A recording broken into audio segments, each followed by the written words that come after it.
नमस्कार, आप सभी का स्वागत है तिवारी एकेडमी में।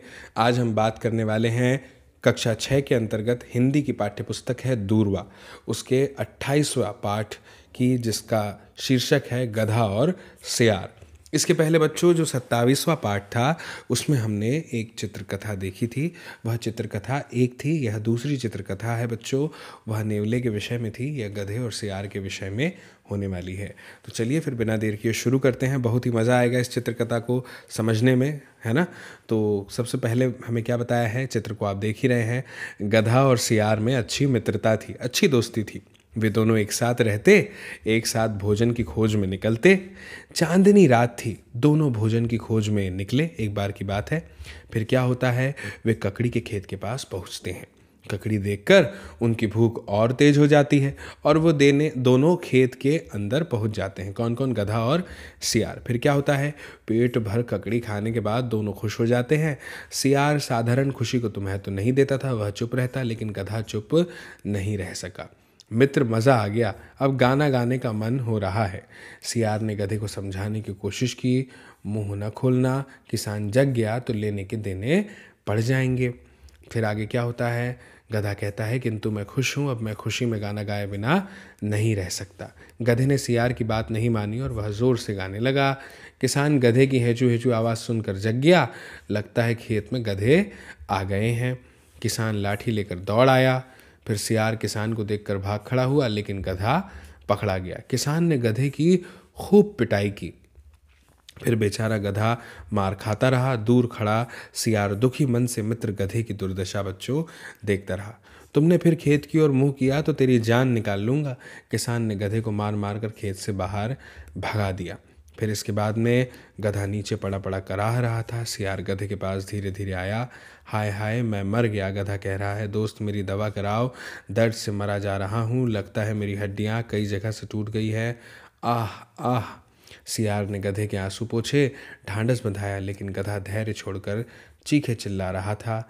मैंने तुम्हें सावधान किया था मित्र, पर तुमने मेरी बात नहीं मानी। सियार कहता है, सिर पर संकट बुला लिया, अब पीड़ा रही है तो तुम्हें ही सहनी पड़ेगी। फिर इसके बाद में, मैंने क्या गलत किया है दोस्त, खुशी में गाना गाना मेरा स्वभाव है, यह मेरी गलती नहीं है। मैं मानता हूँ कि जो लोग खाने के बाद गाते नहीं वे अच्छे नहीं होते। तब गधे ने तर्क दिया तो मित्र की मूर्खता पर सियार को हंसी आ गई। तेरा स्वभाव और तेरा तर्क दोनों भले हैं मित्र, पर गलती यह है कि धैर्य के साथ रहकर उचित समय को पहचानने की बुद्धि तुझ में नहीं है, इसलिए तुम संकट में पड़ गए। सियार की बातें गधे की समझ में आ गई। अब देखिए क्या लिखा है आगे। तुम ठीक कह रहे हो दोस्त, धैर्य नहीं रखने के कारण पेट भरते ही मैं गाने लगा। खुशी को भी भोजन की तरह पचाना आवश्यक है और समय की पहचान भी धैर्य के बिना नहीं हो सकती। धैर्य से रहने और उचित समय को पहचान कर कार्य करने की बुद्धिमानी गधे ने कष्ट में पड़कर सीख ली। बच्चों, मुझे उम्मीद है कि आपको यह अध्याय बहुत पसंद आया होगा और बहुत ही शिक्षा आपको इस कहानी से मिली होगी। बात सही है कि हमें भोजन की तरह खुशी को पचाना भी आना चाहिए। इसके बाद में हम आ गए हैं बच्चों अभ्यास पर, इस अध्याय के, जो बहुत ही रोचक हिस्सा है इस अध्याय का। सबसे पहला प्रश्न है, नीचे दिए गए कथन किसके हैं। ठीक है, तो अभी हम इसका जो है जवाब दे देते हैं। चूँकि हमने पाठ पढ़ ही लिया है तो जवाब ज़रूर देंगे। तो पहले लिखा है, अब गाना गाने का मन हो रहा है, यह कहा गधे ने। फिर है, जो लोग खाने के बाद गाते नहीं वे लोग अच्छे नहीं होते, यह किसने कहा, यह भी गधे ने कहा। बच्चों, धैर्य के साथ रहकर उचित समय को पहचानने की बुद्धि तुझ में नहीं है, यह कहा सियार ने।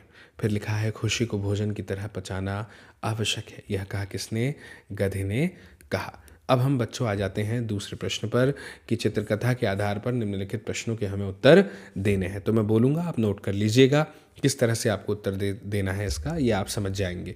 पहला प्रश्न है, सियार ने गधे को गाना गाने से मना क्यों किया। तो इसका जवाब आप क्या देंगे कि सियार ने गधे को इसलिए गाने के लिए मना किया क्योंकि उसकी आवाज़ सुनकर किसान जग जाएगा तो लेने के देने पड़ जाएंगे। फिर दूसरा प्रश्न है, ककड़ी खाने के बाद गाना गाने की गलती गधे ने क्यों की। तो बच्चों, इसका जवाब आप क्या देंगे कि गधा ककड़ी खाने के बाद इतना खुश हो गया था कि उसे सही गलत का ध्यान ही नहीं रहा और वह गाने लगा।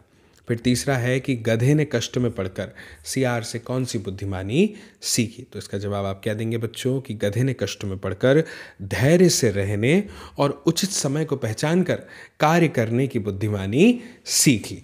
बच्चों, मुझे उम्मीद है कि आपको यह अध्याय बहुत अच्छा लगा होगा, शिक्षाप्रद था, समझ में भी आया होगा और वीडियो भी आपको ज़रूर पसंद आया होगा। अब आप देरी मत कीजिए, इस वीडियो की लिंक को ज़रूर शेयर कीजिए अपने दोस्तों के साथ ताकि वे भी देख पाएँ इस वीडियो को और समझ पाएँ इस जानकारी को। बाकी बच्चों, मेरी आपसे फिर जल्दी मुलाकात होगी अगले नए वीडियो में, अगले नए अध्याय, नई जानकारी के साथ। और तब तक के लिए बच्चों, आप सभी को मेरा नमस्कार।